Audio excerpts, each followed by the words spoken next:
So the other day, I watched the movie Ghosted, the new Apple TV original romantic action comedy, I think. And I'm here to tell you if I think it's worth your time. It's not. It's not.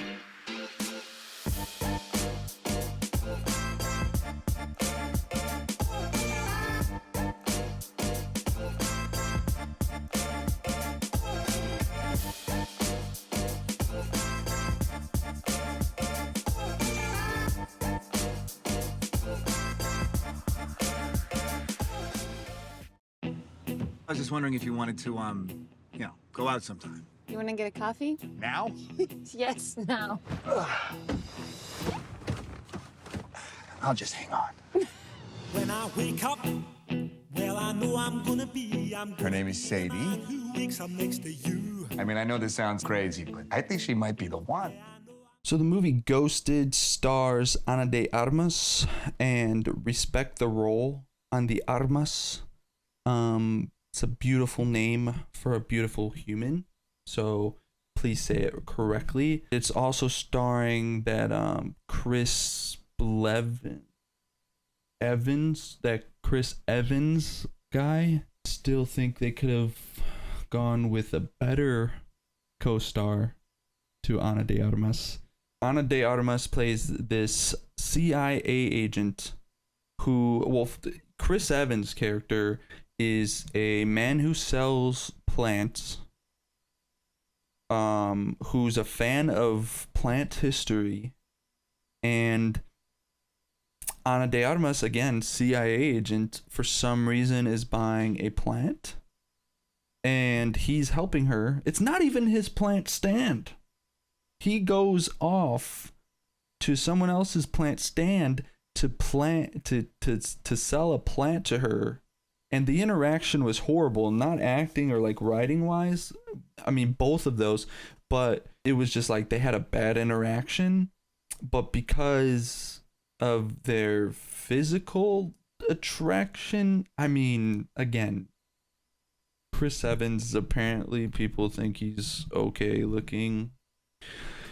Still, again, I think someone could have been better due to physical attraction. Even though there was a horrible interaction, they still end up going out on a date together. And then the day after, he gets caught up in her mess because he has a tracking device on his inhaler that she has in her purse that she took to London. And he thought it was a romantic gesture to buy a plane ticket. Again, this is the day after they first met, to go get his inhaler and spend the London trip with a girl who wasn't answering his calls.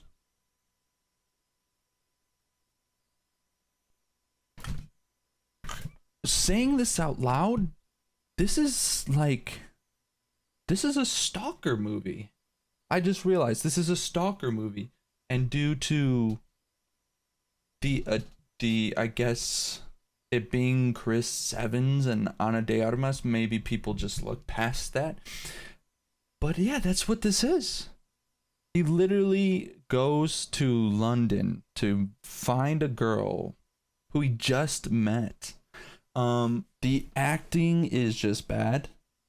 It goes like Adrian Brody, who, he does what he can. He's a good actor. He does what he can. If anything, if I have to give an acting highlight, he would be number one. Number two would be the cactus. I'll put up a picture of the cactus here. It might be a random picture of the cactus because I think it's safe to say that the cactus's role was pretty interchangeable. You could have probably put any cactus in there. It wasn't one of those, I only saw that cactus, in that role. You could have replaced it with any other characters. And then you have, you know, Ana de Armas and Chris Evans. It's tough because apparently he's like Captain America or something, whatever. And I've seen him in Gifted, which he was pretty good in. He was in Knives Out, which actually he was in with Ana de Armas. And you know, he was all right in that. In a couple other things that I've seen him in, so like in Fantastic Four, he plays Johnny Storm in the original ones, and that's like where I was first introduced to him. And in this movie, and I want to say there's something else I've seen him in. I forget, it might have been like a different romantic comedy or something, that it just wasn't good. So I'm really, I don't know if he's really like, he's a great Captain America. That's definitely one of those roles where I can't see him in anything. I just can't see anyone else in that role really.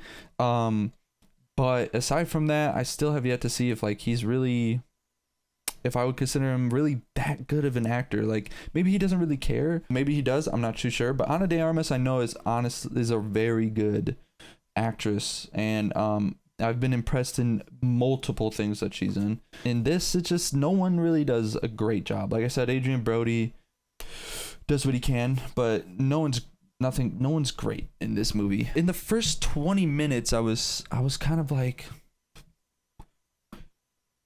maybe they're trying to be bad, you know, like it's coming off like an old 2000s action, like or romantic action comedy, kind of like Mr. and Mrs. Smith is almost like an exact comparison I can make to this. That's better, way better than this movie with Brad Pitt and Angelina Jolie. But the thing with this is like, I couldn't distinguish if it's just bad or, again, if it's just purposely trying to be corny. But then I was thinking about it, like it's clearly forcing the corniness, which it's the thing is, rom-coms are in and of themselves corny, you know, like you don't need to add it. If you need to be warm and you have a bonfire, adding heaters around you on top of the bonfire doesn't make sense. It's like, it's already, they're both hot, like choose one. Like if you're making a rom-com, it's gonna likely be corny, right? Like they're guilty pleasures for me. It's very hard for me to really not like a rom-com. They're guilty pleasures, so it's tough. Like this one was just really bad. Like I said, it's already gonna be corny, you know. Just make a good story, make something interesting enough. And it's 2 hours, like shorten it, man. Make it an hour and a half if this is what you're going for. I had to split it up. I hate splitting movies up. Like I like just sitting through it, but it was just, I just couldn't.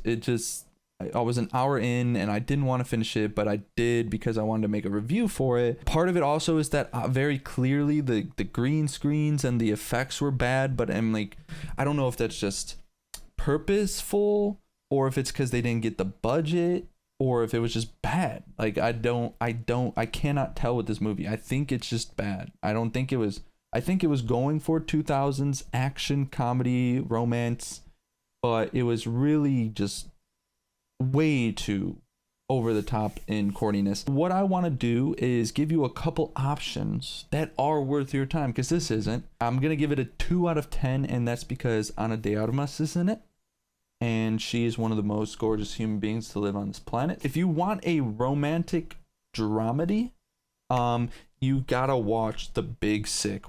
Phenomenal movie, really great movie. It feels very real, even though it's still a rom-com. It feels very real because it's a real story written by the people who lived it. Then you have a movie that I rewatched recently that's actually not, it's a rom-com, but it's about a breakup called The Breakup. Phenomenal movie as well, and I love the take that they did where the whole movie was almost just the breakup process, and that feels real too. My favorite rom-com of all time, it's actually at the end of my intro, and that's Crazy Stupid Love, starring Steve Carell, Ryan Gosling, Julianne Moore, Emma Stone. Great actors in it. Kevin Bacon's in it, which is great. If you have Netflix, something that anyone can pretty much watch now because it's on Netflix, set it up.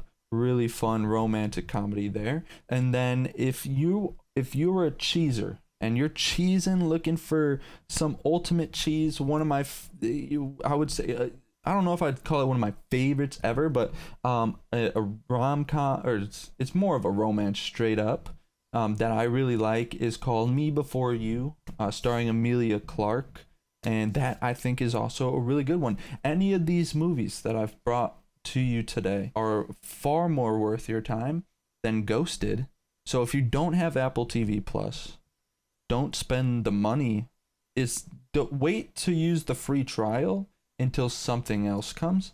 And if you already have Apple TV Plus, I almost want to encourage you to unsubscribe because of this. I'm not going to do that. With that being said, I hope you have a great day. So don't watch this movie.